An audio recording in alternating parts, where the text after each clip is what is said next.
오늘은 엄청나게 짧습니다. 예. 종교개혁이고요. 우리 종례교회가 준절기로 섬기기로 결정한 종교개혁입니다. 종교개혁은 반드시 1년에 한 번은 꼭 저는 기념해야 한다고 생각하는 사람입니다. 왜냐하면 이제 뒤에 얘기하겠지만은 우리의 시작점이기 때문입니다. 자, 그러면은 오늘 본문을 읽지만 사실 본문 해설은 없을 거고요. 저희 종교개혁에 대한 간단한 이야기와 앞으로 종례교회 갈 길들에 대한 이야기로 오늘은 이렇게 간단하게 좀 가름을 하도록 하겠습니다. 그래도 하나님이 주시는 말씀을 먼저 받고 그리고 출발하죠. 오늘은 누가복음 24장 27절부터 32절입니다. 앞에 화면 보시면서 저 한 절 여러분 한 절 교독할 텐데 또 예수님이 엠마오로 가는 두 제자들에게 무엇을 하셨는지를 잘 봐주시고 어떤 결과가 발생했는지도 여러분 집중해 주시기를 바랍니다. 제가 27절을 읽겠습니다. 이에 모세와 모든 선지자의 글로 시작하여 모든 성경에 쓴 바 자기에 관한 것을 자세히 설명하시니라.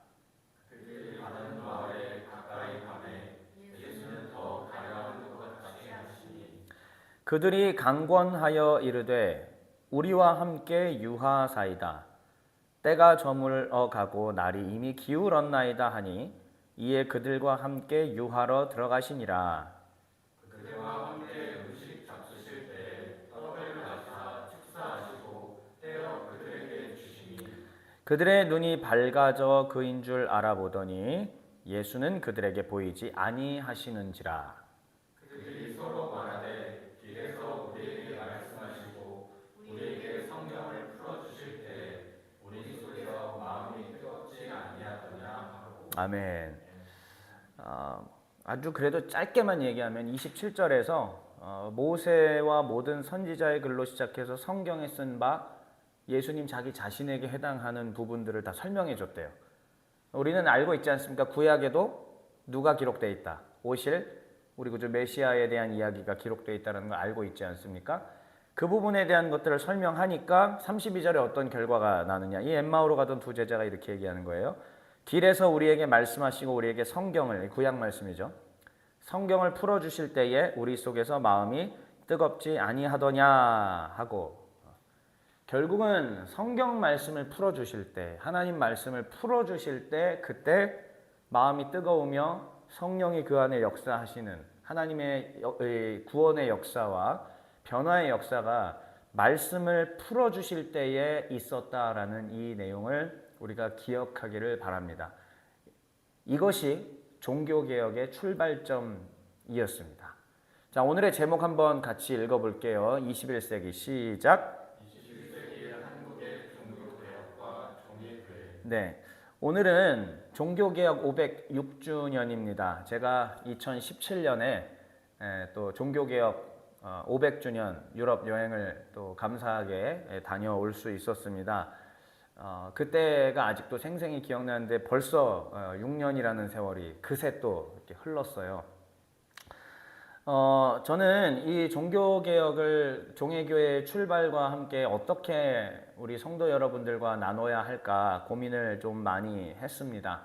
어떻게 하는 것이 우리 가족들에게 가장 좋을까? 그래서 본래 가지고 있었던 계획이 뭐였냐면 매년마다 이제 10월 마지막 주가 종교개혁 주간이잖아요.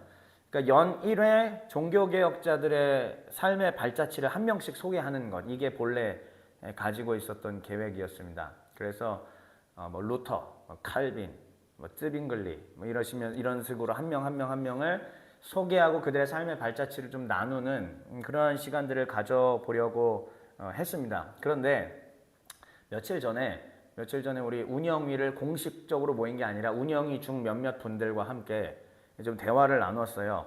대화를 나누면서 제 스스로 정리되었던 것이 무엇이냐면은 그러기에는 텀이 1년에 한 번이라는 거예요. 1년에 한 번 칼빈을 했는데 1년에 한 번 주일 1시간 동안 칼빈을 얘기하면 얼마나 얘기할 수 있겠고, 루터를 이야기하면 또 얼마나 이야기할 수 있겠고, 그런 생각이 들었습니다. 어차피 종교개혁 설교는 제가 지금부터 교회 개척한 지금부터 시작해서 30번밖에 못해요. 1년에 한 번이니까.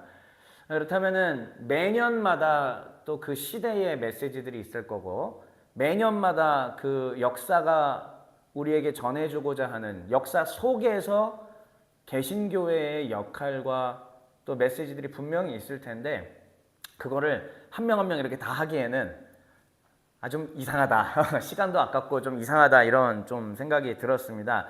그래서 원래 계획에서 변경하여 어떻게 변경을 했는지 여러분들께 좀 말씀을 드리려고 해요.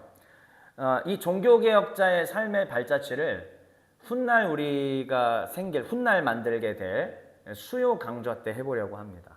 제가 미리 목회계획을 말씀드렸다시피 어제 그제 우리가 드디어 금요기도회가 생기지 않았습니까? 그래서 가장 큰 축은 주일 예배와 금요기도회 그리고 그걸 묶어주는 것이 매일 성경 묵상입니다. 이게 가장 중요한 거고 근데 교회는 제가 성경 강론을 주일에 하긴 하지만 반드시 공부를 해야 합니다. 그리고 우리 지금 이 교회가 어느 교단에 속해 있고 이 교단에 또한 그 500년 동안 흘러온 그 교단의 흐름들이 있고 교리의 흐름들이 있습니다. 그런데 저는 또 거기에만 매이려고 하는 건 아니에요. 감리교의 시작이 되었던 요한 웨슬레도 살필 것이고 또 제빙글리도 살필 것이고 다 살피고 싶어요. 하지만 어쨌든 교회는 우리의 신앙 가운데서 성경을 또 66권을 다 듣는 것도 중요하지만 이단의 공격과 또 누군가가 물어봤을 때 답변해 줄 수 있는 것들은 조직적이고 체계적인 교리 학습이 있어야만 가능해집니다. 우리 진성도님 저하고 1대1 참 많이 하셨잖아요. 그때 학습 공부했죠. 세례 공부했죠. 근데 그런 것들이 일종의 교리인데 그건 정말 베이직이에요. 아주 기본적인 기초 베이직인데 그 기초 베이직을 들어놨기 때문에 기본적인 기독교인으로서 틀은 됐습니다. 하지만 벌써 개신교의 역사가 몇 년? 500년이에요. 500년 동안 흘러오면서 이것들이 실제 역사 속에서 하나님의 말씀과 교리가 어떤 의미가 있었는지 우리 알 필요가 있어요. 그냥 책에 있는 내용으로 그치면은 지금 21세기 2023년 앞으로 2024년의 한국 사회 속에서 개신교인으로 별 의미가 없습니다. 그래서 이런 것들을 공부를 해야 되는데 그래서 저는 어떻게 하려고 했냐면은 제가 20대 초반 때부터 훗날 목회 계획을 세우면서 결정했던 거예요. 수요일은 수요 예배라는 형식, 수요 기도회라는 형식을 탈피하고 수요 강좌를 하려고 옛날부터 제가 스스로 결심을 했습니다.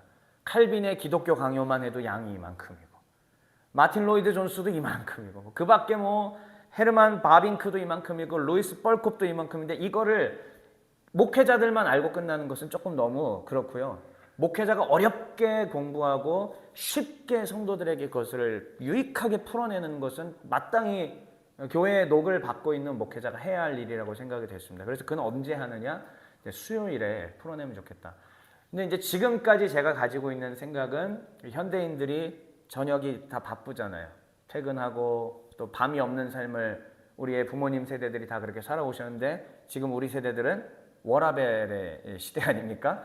그래서 어떻게든 저녁 때 안 불러내는 것이 핵심이긴 한데 그래서 제가 가진 생각은 뭐냐면 수요일에 오후에 나중에 이제 우리 그 아줌마 성도들이 계실 거 아닙니까? 우리 가운데 오후에 아무것도 안 하는 분들이 계실 때 그때 여기서 강의를 하고 녹화를 해서 올려서 또 남성 성도들은 퇴근 이후에 또 볼 수 있게 하는 게 일단 여기까지 제 생각인데 실제 그 방향은 어떻게 될지 하나님께 맡기겠습니다.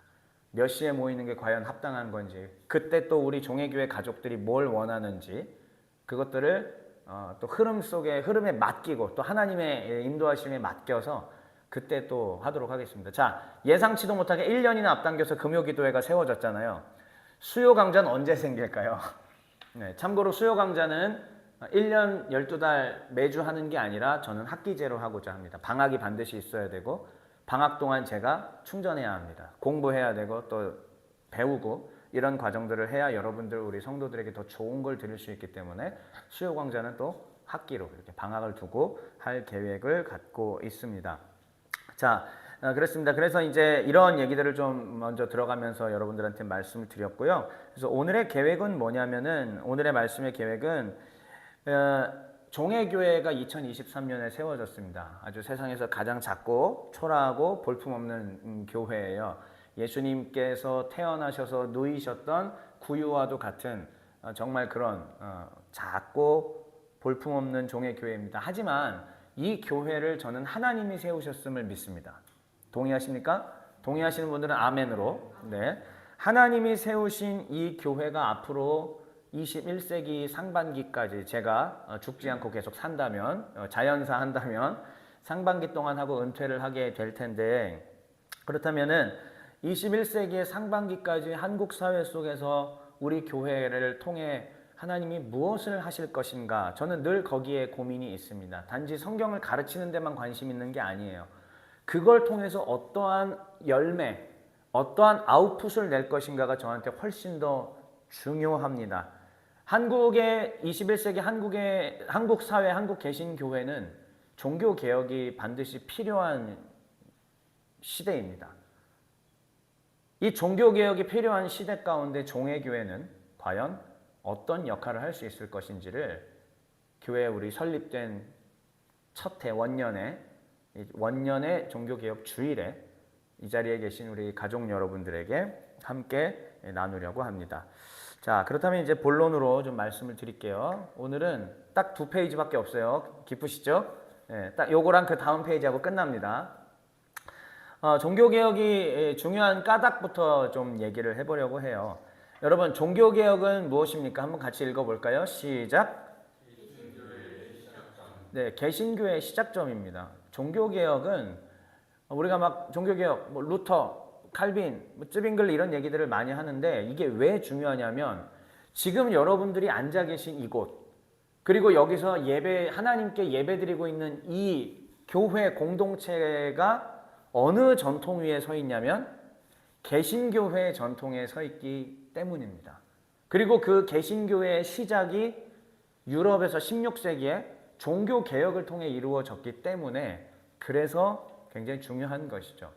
원래는 교회는 예수 그리스도께서 승천하시고 오순절에 성령이 강림하심으로 말미암아 보편적인 교회 하나밖에 없었습니다. 각 부분으로 이 도시 저 도시에 에베소 교회도 있고 빌립보 교회도 있고 골로새 교회도 있고 여러 교회들이 있지만 그것은 다 어떤 의식을 갖고 있었냐? 몸의 한 부분이라는 의식을 갖고 있지 결국은 다 뭐라는 공통된 의식이 있다? 한 몸이라는 공통된 의식을 가지고 있었습니다.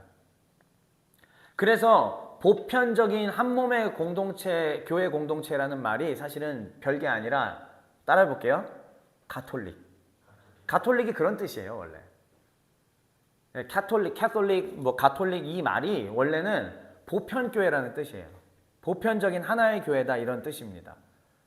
자, 교회가 그러면 원래대로라면은 보편적인 교회 하나가 있는 게 맞아요. 이렇게 봤을 때 우리 개신교회는 거기서 떨어져 나왔기 때문에 나쁜 놈들로 보일 수 있습니다.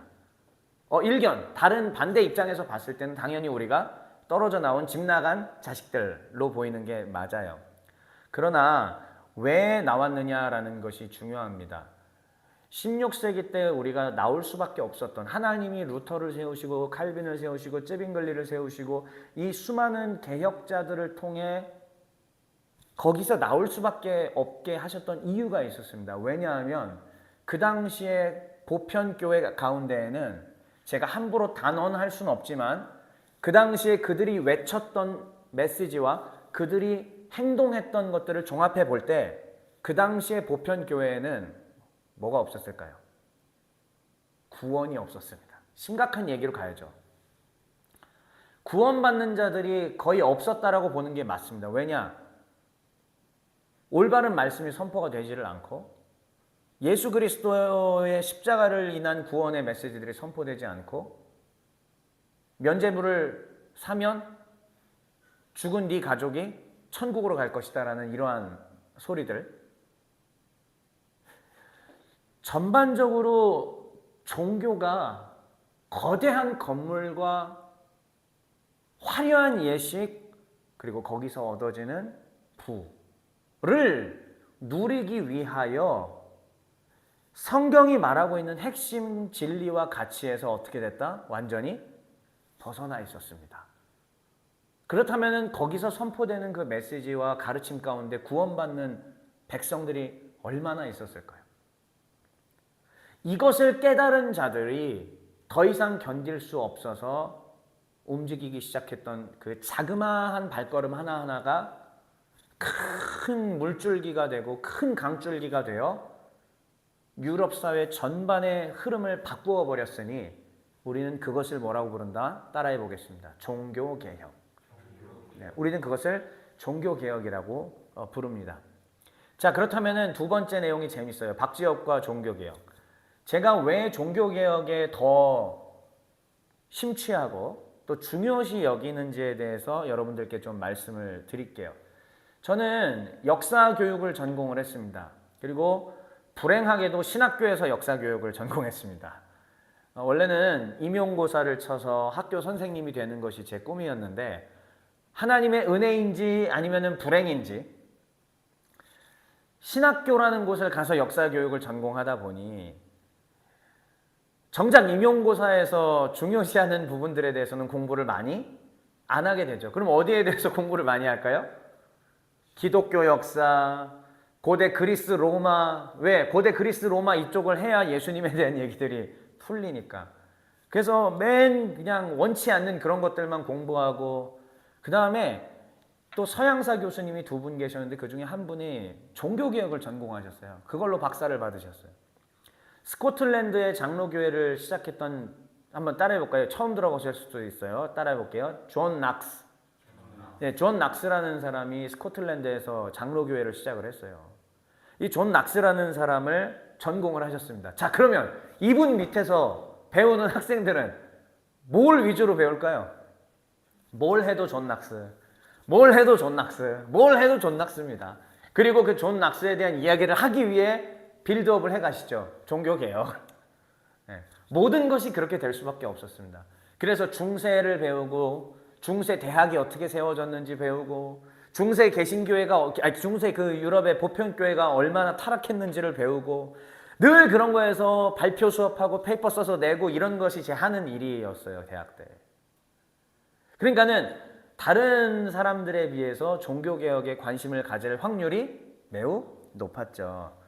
그러다가 제가 2005년에 여러분 이미 많이 아시다시피 회심 체험을 하게 됩니다. 그 학교에서. 회심 체험을 2005년 10월에 하게 되었고 저는 인생이 완전 달라지기 시작을 했습니다. 하나님의 살아계심과 그리고 내가 얼마나 더럽고 추악한 죄인인지를 깨닫게 되었습니다. 저는 완전히 달라졌습니다. 정말 뭐 세상과 나는 간 곳 없고 구속한 주만 보이고 오직 하늘만 바라보며 다니는 그런 지경까지 가게 되는 아주 하늘만 이러고 맨날 쳐다보고 다니는 이 땅의 것은 다 쓰레기입니다. 다시 한번 말씀드리지만 제가 왜 패션 테러리스트였다고요? 다 그때 이후예요. 물론 그 이전에도 테러리스트였지만 그때 이후로는 정말 세상과 나는 간 곳 없고 오직 구속한 주밖에 없었어요. 하나도 중요하지 않았습니다. 먹는 거, 입는 거 다 중요하지 않았습니다. 자, 그런데 회심 이후에 그게 10월이고 곧 지나서 11월, 12월 그리고 1월이 되었습니다.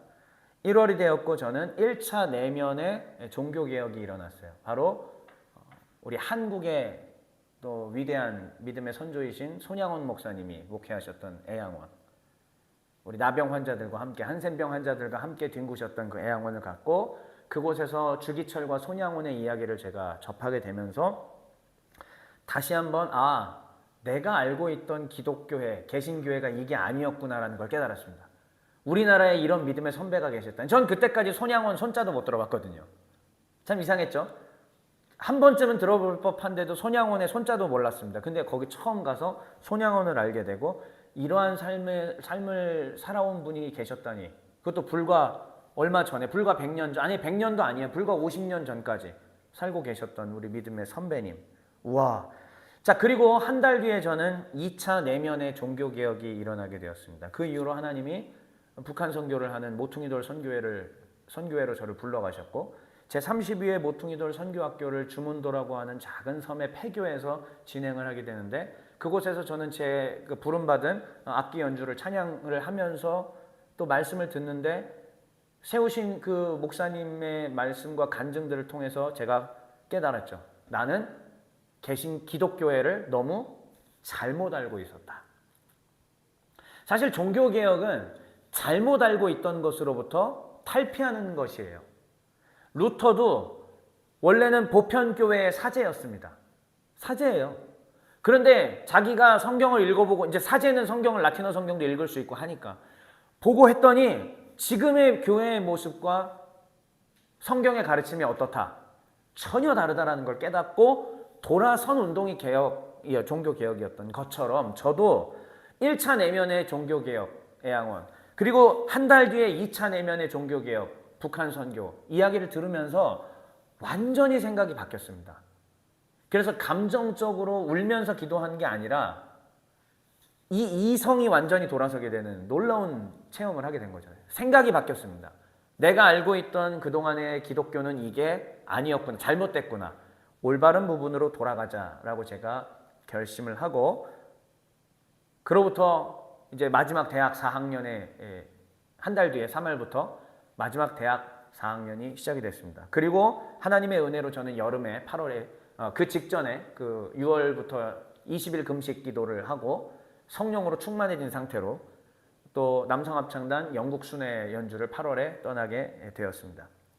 갔는데 그냥 노래만 하고 오는 것이 아니라 저는 정작 노래는 한 번도 못했습니다. 20일 금식 기도의 여파로 목이 다 쉬어버렸어요.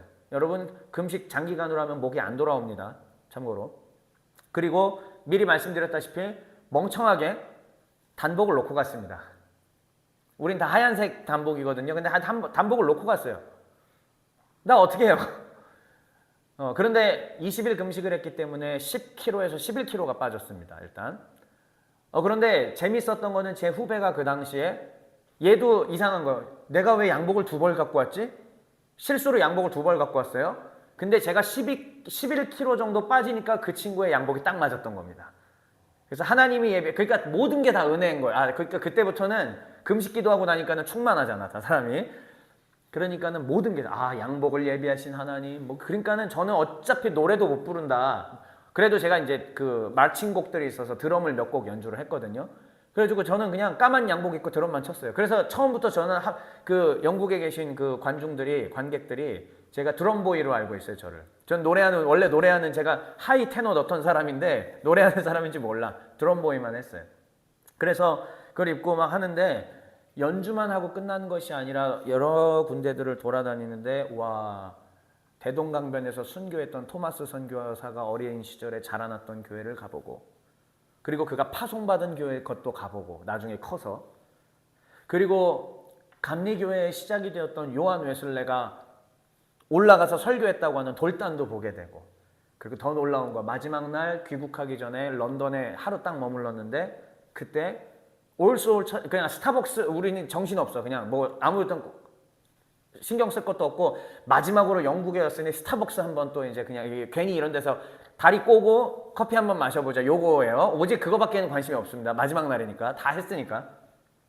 그래서 그냥 돌아다니다가 이제 다 그룹별로 찢어져서 돌아다니는데 거기서 탁 다리 꼬고 딱 커피를 마시고 있었어요. 스타벅스에서 사서 보도블록에 딱 테이블 차려진 거, 유럽 그 뭐 아시죠? 딱 다리를 이렇게 꼬고 하고 있는데 갑자기 지난번에 우리 이승옥 선교사님 오셨지 않습니까? 이승옥 선교사님이랑 저랑 같이 있었는데 저 여봐, 저 올소울 처치다. 그게 뭔데요? 이 무식한 놈, 올소울 처치도 모르나? 이러면서 갑자기 봤더니 그게 그 유명한 존 스토트, 로잔 언약으로 1974년 로잔 언약으로 유명했던 존 스토트 목사님이 평생 목회하셨던 교회인 거예요. 바로 앞에 있더라고요. 무슨 국회의사당 같이 멋있게 생겼어요. 그러니까 어떻게 했겠어요? 마지막으로 들어갔지. 들어가서 직원이 있건 말건 상관 안 하고 딱 서가지고 우리끼리 거기서 찬양하고, 그러니까 직원들이 웃어요. 신기한 애들이 왔구나, 이상한 애들이 왔구나 웃어. 그리고 또 얼른 사진 찍어봐야 될 거 아니에요. 여기가 존 스토트 목사님이 서서 설교했던 강대상이래 이러면서 막 강대상 이렇게 만져보고 이러면서 호들갑 떨고 다 서가지고 거기서 이제 설교하는 척하고 이러고 제가 손 내밀고 찍은 사진이 아직도 있습니다. 그러니까는 2005년의 회심 이후로 하나님은 저한테 종교개혁을 할 수밖에 없게 만들어주셨어요. 제 의지와 전혀 그러니까 대학에서 이미 종교개혁으로 지식을 쌓게 해주셨고, 그 이후로 하나님은 저한테 내면의 종교개혁을 1차, 2차 애양원과 북한 선교를 통해서 저에게 주셨고요. 그 이후에 영국을 보내시면서 이 모든 것들을 정리할 수 있는, 또 지식적으로도 정리할 수 있는 기회를 하나님 주셨습니다. 자, 이렇게 해서 2006년이 끝나요. 그리고 2007년에 제가 총신대학교 신학대학원을 입학합니다. 곧바로. 근데 그 2007년이 뭐가 들끓었던, 횡행했던, 기승을 부렸던 해인가? 여러 차례 말씀드렸습니다. 바로 우리가 알고 있는 시옷, 치읓, 지읒. 이 이단이 정말 기승을 부리면서 결국 CBS 방송에서도 특집 다큐를 다뤘던, 그때부터 난리가 났어요. 그리고 제가 그 무렵 때 20대 초였죠. 그 무렵 때 형제들과 함께 선교단체를 결성을 하게 되었던 겁니다. 바로 그때. 그게 제가 지금 섬기고 있는 형제사역단이라는 선교단체이기도 하는 겁니다.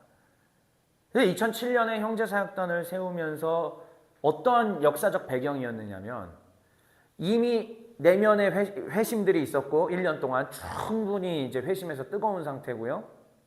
그런데 신학대학원까지 가서 딱 상황을 지켜봤더니 이단이 완전히 판을 치는데, 기존에 있던 교회의 장로들도 넘어가고 심지어 목사들마저도 넘어가는 일이 벌어진 거죠. 여러분 아시죠? 기존 교회에 있던 목회자 장로들이 지금 거기 많이 가 있는 거 아시죠? 지금도 거기서 열심히 기존의 교회들이 잘못됐다고 유튜브에서 선전하세요. 그분들은 진짜 믿으시는 거예요, 그거를. 그럼 왜 이게 이렇게 되는가? 왜 목회자들마저도 이걸 분별 못하고 그쪽으로 가야 하는가? 그럼 이렇게 생각할 수 있죠. 거기가 진리인가? 근데 제가 장담하는데요, 절대 진리 아니에요. 확신할 수 있어요. 그렇다면 왜 거기가 진리인 줄 알고 넘어가게 되는가? 그만큼 우리에게 뭐가 없었다? 성경에 대한 이해가 없었다라는 얘기예요. 한국의 개신교회의 전체적인 흐름이 성경에 대한 이해가 없었다라는 겁니다. 뜨거움은 있고 종교적 체험이 있고 경험이 있고 병고침의 신유의 체험들이 있고 어려운 경제 형편 속에서 어려운 국가 상황 속에서 잘 살아보세요 하면서 올라온 것들은 있었지만, 그러나 그 뒤의 결과 감정은 있지만은 방향이 올바른지를 알 수 없게 되었다는 얘기입니다. 결과적으로는 방향이 잘못되었던 거죠. 하나님을 향한 열망과 뜨거움이 잘못됐다는 건 아닙니다. 그러나 그 열망과 열정이 방향이 잘못되니까 그대로 어디로 간 거예요? 이단으로 가게 되는 거 보세요. 한 영혼의 살고 죽는 문제가 지금 이 말씀이 돼 있느냐 안 돼 있느냐에 따라서 결정되는 거예요. 칼빈의 시대도 루터의 시대도 그랬습니다. 루터가 왜 비텐베르크 성교회 문에다가 95개조 방방문을 걸었겠습니까? 이대로 가다가는 다 죽는다는 거예요. 이대로 가다가는 전부가 죽는다. 칼빈은 또 왜 말씀에 사로잡혀 있고 왜 그렇게 제네바에서 목숨을 걸고 목회하고 또 난민으로 떠났을 때 프랑스 스트라스부르에서도 왜 그렇게 사역을 했겠습니까? 영혼들을 살리기 위해서였던 거죠. 진실을 알아버렸고 진리를 알았기 때문에. 칼빈도 당연히 가톨릭 신자였고 그 당시 보편교회 신자였고 루터도 당연히 보편교회 사제였어요. 근데 돌아섰잖아요. 뭔가 문제가 있다는 걸 깨달았기 때문인 것이죠. 박지혁과 종교개혁이라고 다소 거창하게 이야기를 한 것 같지만은 제가 종교개혁에 왜 열중할 수밖에 없는지 사랑하는 가족 여러분들 이해가 되십니까? 되시죠? 예. 그리고 저는 앞으로의 제 삶을 목회하는 30년 동안에 이제 이거를 위해서 던지는 거예요. 제가 66권을 다 강의하고 강론한다라고 하는 그 행위가 중요한 게 아니라요. 그것은 결과를 내기 위함이에요. 결과를 내기 위함. 무슨 결과요? 많은 영혼들이 진실로 하나님의 뜻에 합당하게 살아가게 하는 것. 진실로 성경이 말하고 있는 진리가 우리의 삶 가운데에 새겨지게 만드는 것. 이게 제 관심사입니다. 종회교회가 왜 세워졌을까요? 그래서 세워진 거예요. 그렇다면 종교개혁이 중요한 까닭을 다시 한번 얘기를 해볼게요. 종회교회가 어느 교회의 전통에 서 있냐면은 바로 이 종교개혁의 여러 흐름들 중에서도 개혁교회라는 전통에 서 있기 때문입니다. 저희는 장로교회예요. 지금 여기는. 장로교회 뿌리는 아까 어디라고 얘기했죠? 스코틀랜드에 아까 누구요? 저희 교수님이 전공하신 존 낙스예요. 자, 그러면 존 낙스의 또 위로 가보면 결국 누가 있냐면 영어로는 존 칼빈, 프랑스어로는 장 깔뱅이라고 부르는 칼빈이 거기에 있습니다. 칼빈이 정리한 기독교 강요와 그가 정립한 기독교 사상, 그가 보편교회, 지금 잘못되어 있는 보편교회 대항해서 정립한 그 기독교 사상, 그것을 가리켜서 우리는 뭐라고 부르냐면은 따라해 볼게요. 개혁주의. 다시 한 번만요. 개혁주의. 네. 루터주의도 있고 무슨 주의도 있고 해야 다 소중해요. 전 전혀 무시하지 않습니다. 웨슬리주의도 존중합니다. 근데 일단 우리 종회교회가 속해 있는 라인이 어딘지는 아셔야 될 거 아니에요. 그 라인이 어디냐면 바로 칼빈의 개혁주의예요. 그래서 그 노선을 따르고 있는 교회들을 통칭해서 크게는 뭐라고 부르느냐?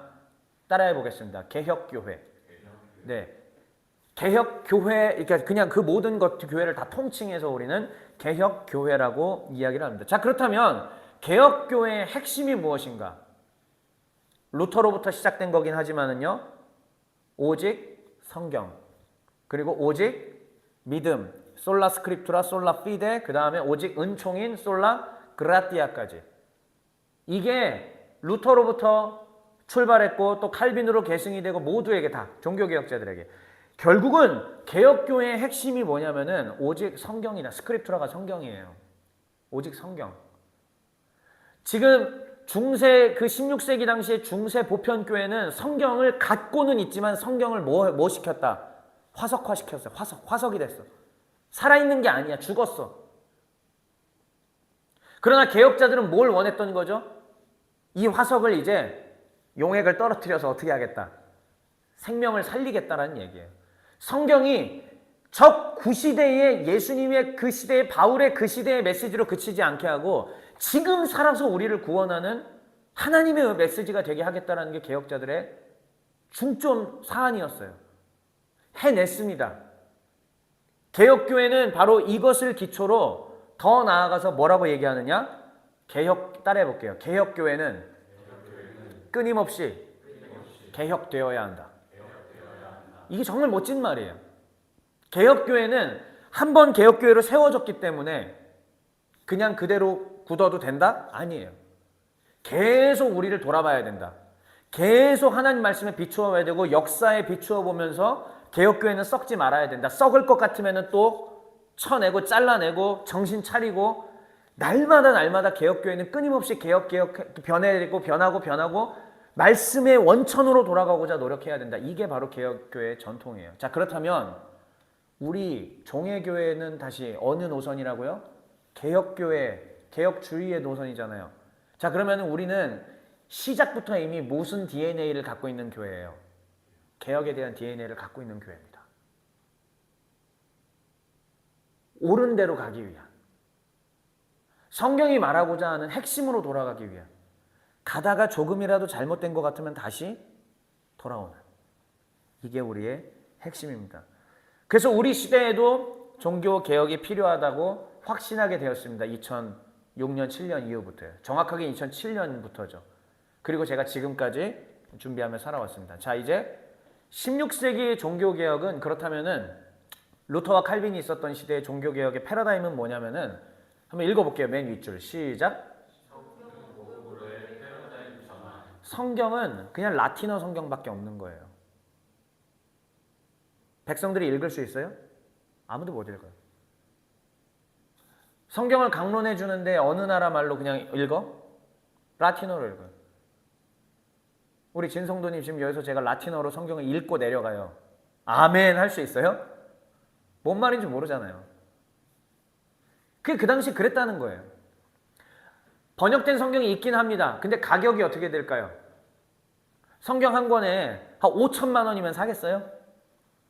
못 사죠? 아무도 집에 성경을 보유한 사람이 없을 겁니다. 그러니까 성경은 있어봤자. 그래서 16세기 종교개혁의 핵심은 뭐냐면은 성경을 보급하는 거였어요. 그래서 하나님은 활자인쇄술이라는 선물을 그 당시에 주셨던 겁니다. 자, 그러면 이제 아드폰테스는 그냥 제가 넘어갈게요. 나중에 또 기회가 될 때 또 좀 더 자세히 얘기하고 21세기의 종교개혁, 특별히 우리 한국으로 좁힙시다. 지금 우리에게 있어서의 패러다임 전환은 자, 맨 아래줄 한번 읽어볼게요. 시작. 성경 책 없는 사람 있나요? 없죠? 성경 앱 무료로 다 제공되죠? 성경 무료 사이트 다 제공되죠? 심지어 히브리어 성경, 헬라어 성경 다 무료 사이트에서 번역도 해주고 옛날에는 돈 주고 사야만 볼 수 있었던 내용까지도 지금은 다 무료로 제공하고 있습니다. 다 소스가 오픈되었어요. 그런데 성경 압니까? 왜 그러면은 그 시옷으로 시작하는 이단으로 사람들이 가게 되는 거죠? 거기서 뭐 해주니까요? 성경을 정말 열심히 가르쳐 줍니다. 성경을 정말 목숨 걸고 가르쳐 줍니다. 방향이 잘못되었지만 안타깝게도.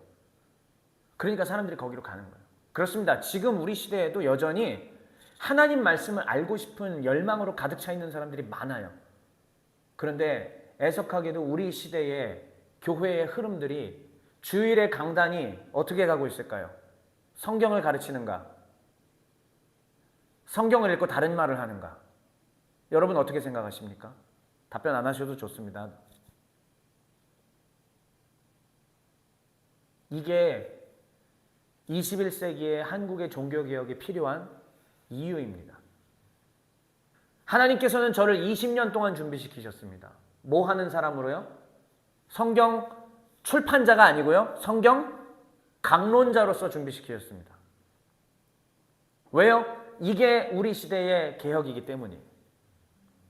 저는 그래서 당장 달콤한 말을 하고 위로되는 말을 해주는 방식으로 하면서 사람을 끌어모으고 싶은 바람이 없습니다.